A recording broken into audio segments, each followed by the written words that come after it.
Hi hello welcome to competitive cracker. Competitive ക്രാക്കറിന്റെ പുതിയൊരു വീഡിയോയിലേക്ക് നിങ്ങൾക്ക് എല്ലാവരെയും സ്വാഗതം ചെയ്യുന്നു. അപ്പം നമ്മൾ ഇന്ന് ഇങ്ങനെ ഒരു വീഡിയോ ചെയ്യുന്നതിന്റെ കാരണം നിങ്ങൾക്കറിയായിരിക്കും, പുറകിൽ നിങ്ങൾ പോസ്റ്റർ കണ്ടില്ലേ, ഇവിടെ എന്താണ് യൂണിവേഴ്സിറ്റി ഓഫ് കാലിക്കറ്റ്. നമുക്കറിയാം നമ്മുടെ കേരളത്തിലെ വൺ ഓഫ് ദ ബിഗ്ഗസ്റ്റ് ആയിട്ടുള്ള യൂണിവേഴ്സിറ്റിയാണ് കാലിക്കറ്റ് യൂണിവേഴ്സിറ്റി. അപ്പോൾ കാലിക്കറ്റ് യൂണിവേഴ്സിറ്റിന്റെ ഒരു പുതിയൊരു നോട്ടിഫിക്കേഷൻ നിങ്ങളെ അറിയിക്കാൻ വേണ്ടിയിട്ടാണ് ഈ ഒരു വീഡിയോ ചെയ്യുന്നത്. നമുക്ക് നേരെ എന്താണ് നോട്ടിഫിക്കേഷൻ എന്നറിയാം. നോക്കൂ, ഇവിടെ പറഞ്ഞിരിക്കുന്നത് എന്താ, notification for entrance examination or direct admission to PhD programme 2024. അതായത് 2024 PhD അഡ്മിഷന് വേണ്ടിയിട്ടുള്ള നോട്ടിഫിക്കേഷൻ ആണ് ഇപ്പോൾ വന്നിരിക്കുന്നത്. ഇപ്പൊ വന്ന ഡേറ്റ് ഇവിടെ കൊടുത്തിട്ടുണ്ട്, 21 വന്നിട്ടുണ്ട് അല്ലെ, 2024 അപ്പൊ ഇത്തരത്തിൽ എന്ത് വന്നിട്ടുണ്ട്, നമുക്ക് PhD അഡ്മിഷന് വേണ്ടിയിട്ടുള്ള ഡയറക്റ്റ് അഡ്മിഷന് വേണ്ടിയിട്ടുള്ള ഒരു നോട്ടിഫിക്കേഷൻ അവിടെ വന്നിട്ടുണ്ട്. ഈ നോട്ടിഫിക്കേഷൻ അകത്തേക്ക് നമുക്ക് പോകണം, എന്തൊക്കെയാണ് ക്രൈറ്റീരിയ നമ്മൾ അറിയണം, എപ്പോഴാണ് ലാസ്റ്റ് ഡേറ്റിനുള്ള കാര്യങ്ങളൊക്കെ നമുക്ക് അറിയണം അല്ലെ. അപ്പൊ നമുക്ക് വിശദമായിട്ട് നമുക്ക് നോക്കാം എന്തൊക്കെയാണെന്ന് പറയുന്നത്. ഓക്കെ, ആദ്യമായിട്ട് ഇവിടെ പറയുന്ന കാര്യം എലിജിബിലിറ്റി ആണ് അല്ലെ. എങ്ങനെയൊക്കെയുള്ള ആൾക്കാർക്ക് ഈ തരത്തിലുള്ള PhDക്ക് ചേരാൻ വേണ്ടി പറ്റും, പ്രത്യേകിച്ച് കാലിക്കറ്റ് യൂണിവേഴ്സിറ്റി ആണ് അല്ലെ. അപ്പൊ എങ്ങനെയൊക്കെയുള്ള ആൾക്കാർക്ക് ചേരാൻ പറ്റും, എന്തൊക്കെയാണ് ഡീറ്റെയിൽസ്, ആ ഡീറ്റെയിൽസ് നമുക്ക് നോക്കാം. ഒന്നാമത്തെ ഇവിടെ പറയുന്നത് എലിജിബിലിറ്റി ഫോർ ദി അഡ്മിഷൻ ഇവിടെ കൊടുത്തിട്ടുണ്ട് അല്ലെ. എന്താണ് എലിജിബിലിറ്റി എന്നുള്ള കാര്യം ഇവിടെ കൊടുത്തിട്ടുണ്ട്. നോക്കൂ, ഒന്നാമത്തെ കാര്യം പറഞ്ഞു 1 year or second semester master degree program after a 4 year or 8 semester bachelor degree program or a 2 year or 4th semester master degree program after a 3 year bachelor degree program or qualification recognized as master degree by the University of Calicut, at least 55% mark in aggregate or its equivalent grade. അവിടെ പറഞ്ഞത് എന്താ, 55% mark പറയുന്നത് അല്ലെ. 55% mark പറയുന്നുണ്ട്, അല്ലെങ്കിൽ അതിനനുബന്ധമായിട്ടുള്ള equivalent grade ഉള്ളവർക്ക്. അത് ഏത്, അവിടെ പറഞ്ഞ degree by the university of Calicut എന്ന് അവിടെ കൊടുത്തിട്ടുണ്ട്. അപ്പൊ ഇത്തരത്തിൽ എന്ത് ചെയ്യാം, ഒന്നുകിൽ മാസ്റ്റർ ഡിഗ്രിയുടെ ഫസ്റ്റ് ഇയർ അല്ലെങ്കിൽ സെക്കൻഡ് സെമസ്റ്ററുള്ള ആൾക്കാർക്ക് നമുക്ക് വേണമെങ്കിൽ എന്ത് ചെയ്യാം, ആ ഒരു എക്സാം നമുക്ക് എഴുതാൻ വേണ്ടി പറ്റും അല്ലെ. ഒന്നാമത്തെ കാര്യം നമ്മൾ വായിച്ചു. ഇനി അടുത്ത കാര്യം എന്താ, അതിലും അത് റിലാക്സേഷൻ അവിടെ കൊടുത്തിട്ടുണ്ട്. അവിടെ റിലാക്സേഷൻ അവിടെ കൊടുത്തിട്ടുണ്ട്. എന്താ കൊടുത്തത്, അവിടെ നമുക്ക് പറയാൻ പറ്റും കുറച്ച് ആൾക്കാരുണ്ട് അല്ലെ, SC ST OBC ഇവർക്കൊക്കെ ഒരു 5% മാർക്ക് അതിലെ ഈക്വലന്റ് ഗ്രേഡില് അവിടെ എന്ത് കൊടുത്തിട്ടുണ്ട്, ഒരു റിലാക്സേഷൻ അവിടെ കൊടുത്തിട്ടുണ്ട് അല്ലെ. റിലാക്സേഷൻ അവിടെ കൊടുത്തിട്ടുണ്ട്. കൂടാതെ ആരും കൂടെ കൊടുത്തിട്ടുണ്ട്, ഡിഫറently ഏബിൾഡ്, EWS നമ്മൾ പറയാനുണ്ട്, ഇക്കണോമിക് വീക്കർ സെഷൻ അല്ലെ. ഇവർക്കൊക്കെ ഒരു 5% മാർക്ക് അല്ലെങ്കിൽ 5% മാർക്ക് അവിടെ റിലാക്സേഷൻ ആയിട്ട് എന്ത് ഈക്വലന്റ് ഗ്രേഡിൽ അവിടെ കൊടുത്തിട്ടുണ്ട്. ഓക്കെ, അത് കൂടാതെ അടുത്തൊരു കാര്യം പറയുന്നു, അവർക്കും ഇതിൽ ചേരാൻ പറ്റും. കൂടാതെ MPhil പ്രോഗ്രാം ചെയ്ത ആൾക്കാർ, ഇപ്പൊ നമ്മളെ MPhil ഏതാണ്ട് നിർത്തിയ അവസ്ഥയാണ്. 2023 മുന്നേ MPhil കംപ്ലീറ്റ് ചെയ്ത ആൾക്കാർക്കും അതിൽ മാർക്ക് പ്രത്യേകം പറയുന്നുണ്ട്, അറ്റ്ലീസ്റ്റ് 55% മാർക്ക് അവർക്കും അതിൽ എന്ത് ചെയ്യാൻ പറ്റും, അതിനനുസരിച്ചോ അല്ലെങ്കിൽ അതിന് ഈക്വലന്റ് ആയിട്ടുള്ള ഗ്രേഡ് ഉള്ളവർക്കോ അവിടെ എന്ത് ചെയ്യാൻ പറ്റും, നമുക്ക് ആ ഒരു PhD പ്രോഗ്രാം നമുക്ക് അപേക്ഷിക്കാൻ വേണ്ടി പറ്റും അല്ലെ. അപ്പൊ ഇത്തരത്തിലുള്ള ഒരുപാട് ക്രൈറ്റീരിയ വെച്ചിട്ടുണ്ട്. നമുക്കറിയാം അവിടെ PhD പ്രോഗ്രാം പ്രധാനമായിട്ടും ഫുൾ ടൈം ആയിട്ടും വരുന്നുണ്ട്, അതേപോലെ പാർട്ട് ടൈം ആയിട്ടും വരുന്നുണ്ട് അല്ലെ. Full time and part time വരുന്നുണ്ട്. നമ്മൾ ഇത്രയും വായിച്ചത് അവിടെ ഫുൾ ടൈമിന്റെ കാര്യമാണെങ്കിൽ ഇനി പാർട്ട് ടൈം രജിസ്ട്രേഷനുള്ള ആൾക്കാർ എങ്ങനെയൊക്കെയാണ് പാർട്ട് ടൈമിൽ നമുക്ക് അവിടെ രജിസ്റ്റർ ചെയ്യാൻ പറ്റുക എന്നുള്ള കാര്യം അവിടെ ചോദിക്കുന്നുണ്ട്. നോക്കാം എങ്ങനെയാണ് അവിടെ കൊടുത്തിരിക്കുന്നു. Part time registration may be granted to all resident scholar in full time basis and to regular permanently employ person on part time base അല്ലെ. സാധാരണ നമ്മളെ ഇവിടെ വസിക്കുന്ന എല്ലാ റെസിഡന്റ് സ്കോളേഴ്സിനും ഫുൾ ടൈം ബേസിൽ നമുക്ക് എന്ത് ചെയ്യാൻ വേണ്ടി പറ്റും, അവിടെ PhD ചെയ്യാൻ പറ്റും. എന്നാൽ പെർമനന്റ്ലി എംപ്ലോയിഡ് ആയിട്ടുള്ള പേഴ്സൺ ഉണ്ടെങ്കിൽ അവർക്ക് പാർട്ട് ടൈം ആയിട്ടും എന്ത് ചെയ്യാൻ പറ്റും, നമുക്ക് ഇവിടെ PhD ചെയ്യാൻ വേണ്ടി പറ്റും. പാർട്ട് ടൈം ആയിട്ട് ചെയ്യാൻ പറ്റുന്ന ആൾക്കാർ ഏതൊക്കെയാ നമുക്ക് നോക്കണ്ടേ. ഒന്ന് ടീച്ചേഴ്സ്, ഇനി academicians, scientist of the central or state founded grant and aid institution in India, librarians working in government aided college or employee of the university of Calicut holding a permanent position there. അതായത് ഇത്തരത്തിലുള്ള കാര്യത്തിലൊക്കെ അവിടെ ഒരു permanent position ഉള്ള ആൾക്കാർക്ക് അവർക്ക് എന്ത് ചെയ്യാൻ പറ്റും, ഇത്തരത്തിലുള്ള PhD പ്രോഗ്രാം അവിടെ പാർട്ട് ടൈം ആയിട്ട് അവിടെ വേണമെങ്കിൽ നമുക്ക് ചെയ്യാനും വേണ്ടി പറ്റും. ഇത് മാത്രമല്ല കുറച്ചുകൂടി ക്രൈറ്റീരിയ അവിടെ വരുന്നുണ്ട്. എന്തൊക്കെയാ, principals and teachers of self financing college, വളരെ ഇമ്പോർട്ടന്റ് ആയ കാര്യമാണ്. അപ്പോൾ സെൽഫ് ഫിനാൻസിങ് കോളേജിൽ വർക്ക് ചെയ്യുന്ന ആൾക്കാർക്ക് കൂടെ എന്താ ഈ ഒരു ഇൻഫർമേഷൻ വളരെ ഇമ്പോർട്ടന്റ് ആയ കാര്യമാണ്. ദെൻ കോൺട്രാക്ട് അല്ലെങ്കിൽ എന്താ guest lectures working in government or aided college, university teaching department, school of distance education of the university, centre run by the university. ഇത്തരത്തിൽ ഒരുപാട് ആൾക്കാർക്ക് അവിടെ എന്ത് ചെയ്യാൻ പറ്റും? നമുക്ക് അവിടെ പാർട്ട് ടൈം ആയിട്ടും PhD ചെയ്യാൻ വേണ്ടി പറ്റും. അപ്പൊ ഫുൾ ടൈം അല്ല, പാർട്ട് ടൈം ആയിട്ടും ചെയ്യാൻ വേണ്ടി പറ്റും ഇത്രയും ആൾക്കാർക്ക്. അപ്പൊ ഇവരൊക്കെ എന്ത് ചെയ്യുക? ജസ്റ്റ് നോട്ട് ചെയ്ത് വെക്കാം. നിങ്ങൾക്കും എന്ത് ചെയ്യാൻ വേണ്ടി പറ്റും? ഇത്തരത്തിൽ PhD അവിടെ ചെയ്യാൻ വേണ്ടി പറ്റും കാലിക്കറ്റ് യൂണിവേഴ്സിറ്റിയിൽ, അല്ലെ?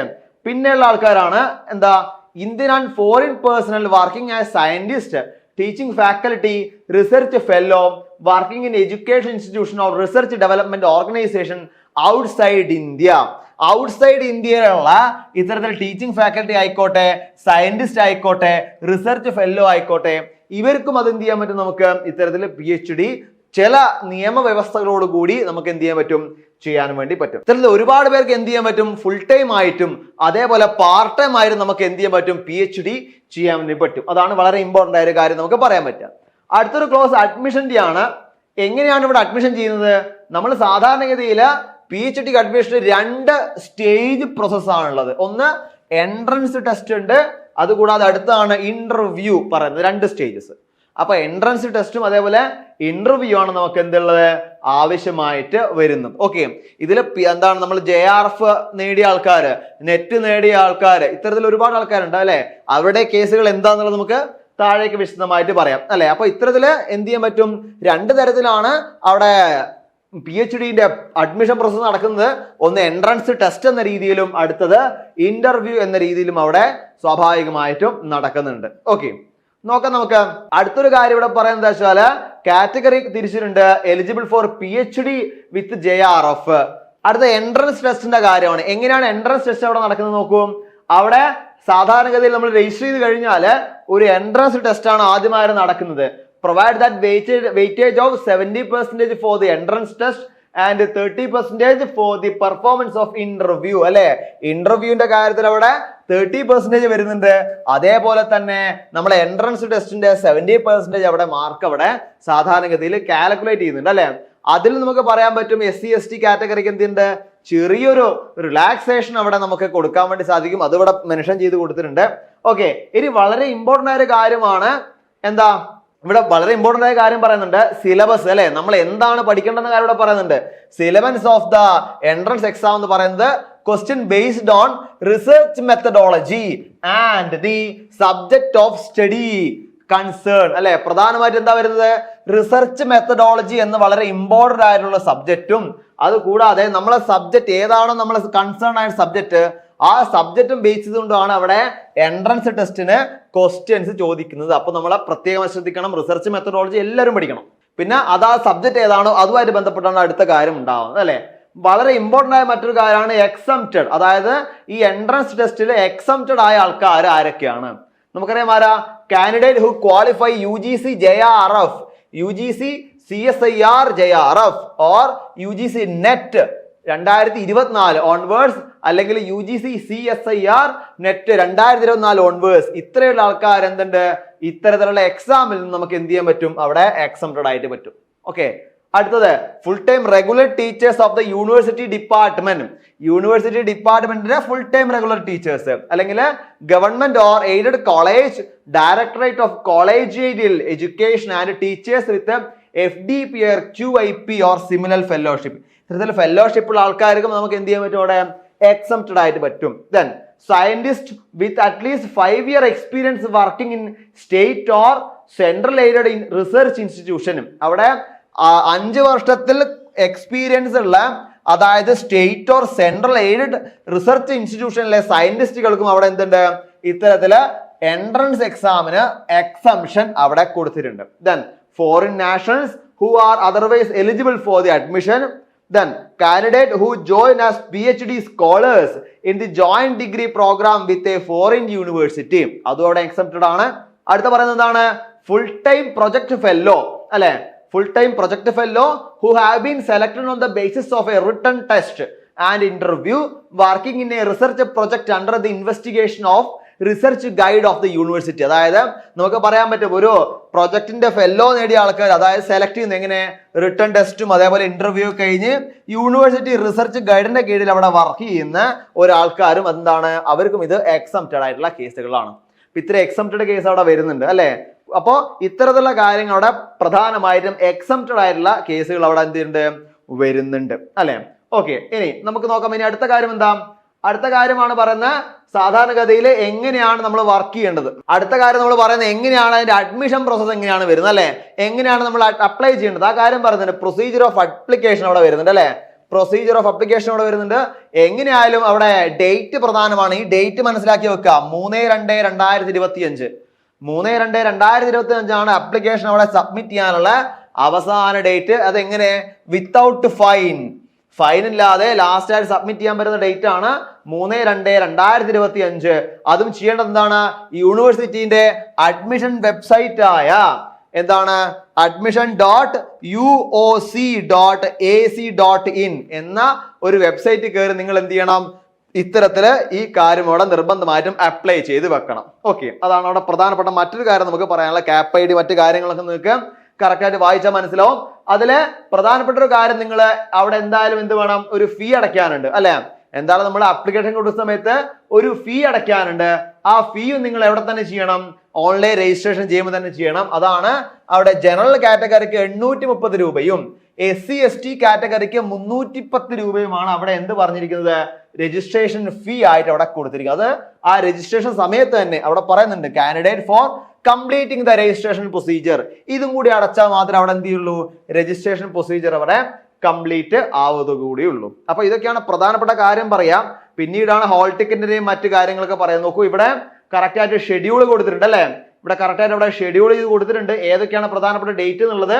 കമൻസ്മെന്റ് ഓഫ് ഓൺലൈൻ രജിസ്ട്രേഷൻ ആരംഭിച്ചത് 21/1/2025 കൂടാതെ ഫൈൻ ഇല്ലാതെ നമുക്ക് ഓൺലൈൻ രജിസ്ട്രേഷൻ ചെയ്യാൻ പറ്റുന്നത് 3/2/2025 അടുത്ത വിത്ത് ഫൈൻ ആയിട്ട് നമുക്ക് 10-ാം തീയതി വരെ നമുക്ക് എന്ത് ചെയ്യാൻ പറ്റും? ഫൈനോട് കൂടി നമുക്ക് അടയ്ക്കാൻ വേണ്ടി, അല്ലെങ്കിൽ ഫൈനോട് കൂടി നമുക്ക് രജിസ്ട്രേഷൻ ചെയ്യാൻ വേണ്ടി പറ്റും. ഇനി മറ്റൊരു പ്രധാനപ്പെട്ട ഡേറ്റ് പറയുന്നത് ഡേറ്റ് ഓഫ് എൻട്രൻസ് എക്സാം ആണ്. എൻട്രൻസ് എക്സാം എങ്ങനെയാ പറയുന്നത്? During the first week of March 2025 March first വീക്കോട്ട് വേണം നമുക്ക് എക്സാം വരാന്ന് പ്രതീക്ഷിക്കാം. പക്ഷെ അവിടെ കാര്യം പറയുന്നുണ്ട് എന്താണ്? എക്സാക്ട് ഡേറ്റ് അവിടെ എന്തേ വരുന്നുള്ളൂ? ഹാൾ ടിക്കറ്റ് പബ്ലിഷ് ചെയ്യുന്ന സമയത്ത് അവിടെ എന്ത് ചെയ്യും? എക്സാക്ട് ഡേറ്റ് നമുക്ക് അറിയാൻ വേണ്ടി പറ്റും എന്നുള്ള കാര്യം കൂടി പറയുന്നു. അപ്പൊ പ്രധാനപ്പെട്ട ഒരു കാര്യമാണ്. കാലിക്കറ്റ് യൂണിവേഴ്സിറ്റിയുടെ PhD അവിടെ പറയുന്നതാണ്. PhD അഡ്മിഷന് വേണ്ടി പറയുന്ന കാര്യം ഈ 3 ഡേറ്റ് നിങ്ങൾ മനസ്സിൽ കാണാം. ഒന്ന്, ഇനി നമുക്ക് മനസ്സിലുള്ള ഡേറ്റ് 3 ആയിരിക്കണം അല്ലെ. 3/2 മുന്നേ എങ്കിലും നമ്മൾ എന്ത് ചെയ്യണം? രജിസ്റ്റർ ചെയ്യണം വിത്തൗട്ട് ഫൈൻ ആയിട്ട്. അപ്പോൾ ഈ ഒരു കാര്യം നമ്മൾ മനസ്സിൽ വിചാരിക്കാം.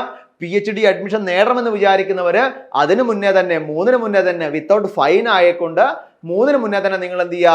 അതാത് കാലിക്കറ്റ് യൂണിവേഴ്സിറ്റിന്റെ വെബ്സൈറ്റിൽ പോയിട്ട് നിങ്ങൾ രജിസ്റ്റർ ചെയ്യുക. അതിനുശേഷമുള്ള ഫർദർ പ്രൊസീജിയർ കംപ്ലീറ്റ് ആക്കുക. ഫീ ഒക്കെ അടച്ച് നിങ്ങൾ ആപ്ലിക്കേഷൻ ഫോം പ്രിന്റ് ചെയ്ത് നിങ്ങളെ കയ്യിൽ വെക്കുക. ബാക്കിയുള്ള നിങ്ങൾക്ക് എന്ത് ചെയ്യും? അനൗൺസ്മെന്റുകൾ, നോട്ടിഫിക്കേഷൻസ് അതിന് അനുബന്ധമായിട്ട് വരും. അപ്പൊ ഇതൊക്കെയാണ് നമുക്ക് ഈ ഒരു കാര്യം പറയാനുള്ളത്. ഇനി വേക്കൻസിനെ പറ്റി അറിയണം അല്ലെ. എത്രത്തോളം വേക്കൻസി നമ്മൾ ഓരോ ഗൈഡിനും ഉണ്ട് അല്ലെ, ഓരോ സബ്ജക്റ്റിനും എത്രത്തോളം വേക്കൻസി ഉണ്ട് അറിയണം. അതാണ് നമ്മൾ അടുത്ത് നോക്കാൻ പോകുന്നത്. ഓക്കെ, നമ്മൾ നേരത്തെ പറഞ്ഞു ഇനി നമുക്ക് വേണ്ടത് എന്താണ്? വേക്കൻസിനെ പറ്റിയാണ് അല്ലെ. നോക്കൂ, ഇവിടെ list of vacancy of research supervisors for PhD admission. അവിടെ ഓരോ സബ്ജക്റ്റിനായിട്ട് പറയുന്നുണ്ട്. അറബിക്കിന്റെ കേസ് അവിടെ പറയുന്നുണ്ട്. അത് അറബിക്കിന്റെ കേസിൽ ഓരോരോ ഡിസ്ട്രിക്റ്റ് ആയിട്ടും അതേപോലെ യൂണിവേഴ്സിറ്റി സെന്റർ ആയിട്ടും അവിടെ പ്രത്യേകം മെൻഷൻ ചെയ്തിട്ടുണ്ട് അല്ലെ. യൂണിവേഴ്സിറ്റി സെൻട്രൽ ആയിട്ടും പ്രത്യേകം മെൻഷൻ ചെയ്തിട്ടുണ്ട്. യൂണിവേഴ്സിറ്റി സെൻട്രലിലാണെങ്കിൽ അവിടെ 2 ഫാക്കൽറ്റീസ് അവിടെ ഒഴിവായി അവിടെ പറ്റുന്നുണ്ട്. അതേപോലെ തന്നെ മറ്റു ഓരോരോ കോളേജുകളും നമുക്ക് ഡിഫറെന്റ് ആയിട്ട് പറയാൻ പറ്റുന്ന ഓരോരോ കോളേജിലും എത്രത്തോളം അവിടെ ഒഴിവുകൾ ഉണ്ട് നിങ്ങൾക്ക് വേണ്ടി പറയാൻ പറ്റും. അറബി കഴിഞ്ഞ ബയോ കെമിസ്ട്രി, അത് കഴിഞ്ഞ ബോട്ടണിനെ പറയുന്നുണ്ട് അല്ലെ.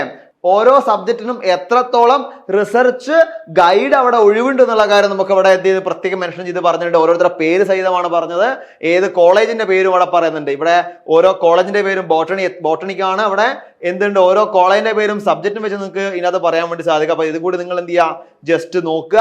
ആ നോക്കിക്കൊണ്ട് മാത്രം എന്ത് ചെയ്യുക? ഇത്തരത്തിൽ അഡ്മിഷന്റെ പ്രൊസസ്സറിലേക്ക് കൂടുതൽ കടക്കുക. അപ്പൊ ഇതും കൂടി നിങ്ങൾക്ക് എന്ത് ചെയ്യാൻ പറ്റുന്നുണ്ട്? അവിടെ സൈറ്റിൽ അപ്ലോഡ് ചെയ്തിട്ടുണ്ട്. അതും കൂടി നിങ്ങൾ പ്രത്യേകമായിട്ടൊന്ന് മെൻഷൻ ചെയ്യുക. ഓക്കെ, അപ്പോ നമ്മൾ PhD അഡ്മിഷൻ പറ്റി മറ്റു കാര്യങ്ങളൊക്കെ നമ്മൾ നോക്കി. നിങ്ങൾക്കറിയാം ഒരുപാട് അധ്യാപകരെ സൃഷ്ടിച്ച പാരമ്പര്യമുള്ള കോമ്പറ്റേറ്റീവ് ക്രാക്കർ വീണ്ടും നിങ്ങളെ മുന്നിലേക്ക് എത്തുകയാണ്. ഈ വരുന്ന ജൂണിലെ, അതായത് 2025 ജൂൺ മാസത്തിൽ നടക്കുന്ന നെറ്റ് JRF എക്സാമിന് വേണ്ടി നിങ്ങളെ പ്രാപ്തരാക്കാൻ വേണ്ടി നിങ്ങളെ കൂടെ എന്നുമുണ്ട്. ഇപ്പൊ ഞങ്ങൾ ആരംഭിക്കുന്ന പുതിയ ബാച്ചാണ് ജൂൺ 2025 വിക്ടറി ബാച്ച് എന്ന് പറയുന്നത്. കാരണം ഇത്രയധികം അധ്യാപകരെ സൃഷ്ടിക്കാൻ നിങ്ങൾക്ക് ഈ ഒരു കാലയളവിൽ സാധിച്ചിട്ടുണ്ട്.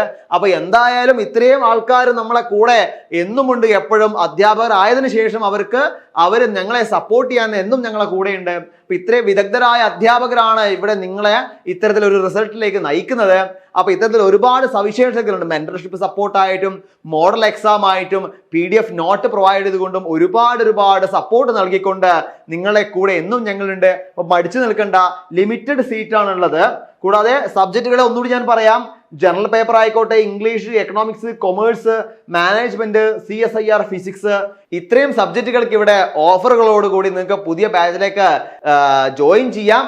അപ്പൊ ജോയിൻ ചെയ്യാനും അതേപോലെ ബാച്ചിനെ പറ്റി അറിയാൻ വേണ്ടി നിങ്ങൾക്ക് മോളിൽ ഒരു ബോർഡ് നമ്പർ കൊടുത്തിട്ടുണ്ട്, അതിൽ കോൺടാക്ട് ചെയ്യാം. അല്ലെങ്കിൽ താഴെ ലിങ്ക് കൊടുത്തിട്ടുണ്ട്, അത് മുഖാന്തരവും നിങ്ങൾക്ക് കോൺടാക്ട് ചെയ്യാം. അപ്പൊ മടിച്ചു നിൽക്കണ്ട, ഇത്തവണത്തെ ജൂണിലെ നെറ്റ് നമുക്ക് ഒരുമിച്ച് നേടാം. അപ്പൊ അതുവരെ എല്ലാവർക്കും ബൈ.